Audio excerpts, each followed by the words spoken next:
तो मैं नेक्स्ट, जैसा कि हम जानते हैं कि ओबा फामी ने रिसेंटली रॉ के ऊपर अपना ओपन चैलेंज स्टार्ट किया है, क्योंकि बाकी सुपरस्टार जो हैं वो चैंपियनशिप या फ्यूड के अंदर बिजी हैं और उनके पास कोई ओपोनेंट नहीं है। इमेजिन करो क्या होगा अगर Brock Lesnar the beast incarnate surprisingly Oba Femi का ये ओपन चैलेंज एक्सेप्ट कर लें। अब वैसे तो इस चीज की पॉसिबिलिटी कम ही है, लेकिन इमेजिन करो ओबा फामे जो ब्रॉक लेसनर को हरा के आ रहा है, उसके पास कोई प्रॉपर फ्यूड स्टार्ट करने के लिए बंदा ही नहीं है। वैसे तो एक चीज अच्छी है कि ओबा फामे डोमिनेट ही कर रहा है, जो भी एड़ा पेड़ा सुपरस्टार सामने आएगा, मतलब नो डिसरिस्पेक्ट, लेकिन जो भी सुपरस्टार थोड़ा हल्के लेवल का आएगा उसे तो ओबा फामे डिस्ट्रॉय कर देगा। लेकिन इमेजिन करो कि क्या होगा अगर ब्रॉक लेसनर ही उनका ओपन चैलेंज एक्सेप्ट कर लें। वैसे देखा जाए तो बीस्ट इनकार्नेट के भी दो कैरेक्टर हैं WWE के अंदर, एक काउबॉय वाला जिसको हमने रेसलमेनिया में इस साल भी देखा, और एक वो बीस्ट इनकार्नेट जिसे हम बचपन में देखा करते थे, जो खूनखार था और मतलब जो सामने आ जाए उसे तोड़ के रख देता था।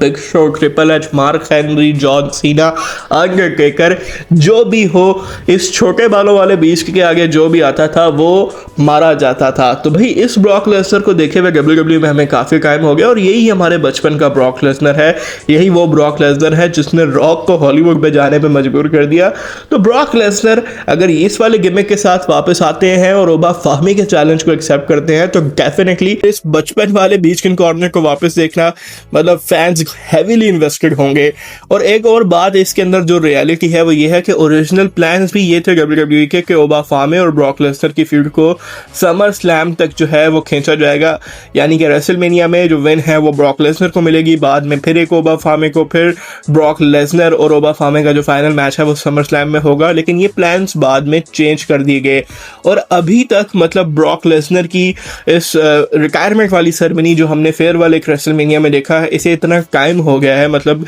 2 रॉक एपिसोड गुजर चुके हैं, लेकिन WWE के मुंह से वो रिटायरमेंट वाला वर्ड नहीं निकला। तुम कहीं भी देखोगे, चाहे इनकी सोशल मीडिया पोस्ट हो या फिर शो के ऊपर, मतलब कहीं भी ये लोग रिटायरमेंट ब्रॉक लेसनर की नहीं कह रहे, मतलब यही कह रहे हैं कि ब्रॉक लेसनर ने बूट्स को हैंग अप कर दिया, ब्रॉक लेसनर ने बूट्स को और ग्लव्स को रिंग के अंदर छोड़ दिया, मतलब रिटायरमेंट इनके मुंह से नहीं निकल रही, जिसका साफ साफ मतलब है कि ब्रॉक लेसनर के लिए अभी भी ये लोग कोशिश में और इस उम्मीद में बैठे हुए हैं कि ब्रॉक लेसनर वापस आएगा। और फिर इससे बेहतर तरीका क्या हो सकता है? जरूरी है कि हर बंदे को गंथर के आगे ही डाला जाए। ओबा फामे जिसके पास अभी एक स्ट्रॉन्ग फ्यूड नहीं है, और अगर भाई ब्रॉक लेसनर वापस आते हैं और ओबा फामे के साथ फ्यूड को स्टार्ट करते हैं तो ये शायद चीज थोड़ी बेहतर रहेगी, अगर ओबा फामे के लिए अभी इनके पास कोई सीरियस फ्यूड नहीं है। वैसे तो रूमर्स ये आ रहे हैं कि ड्रू मैकइंटायर वो बंदे हो सकते हैं जो कि ओबा फामे के ओपन चैलेंज को एक्सेप्ट करें, और पर्सनली मैं अपनी ओपिनियन दूं तो मैं तो गंथर को ओबा फामे के साथ फ्यूड में देखना चाहता हूं,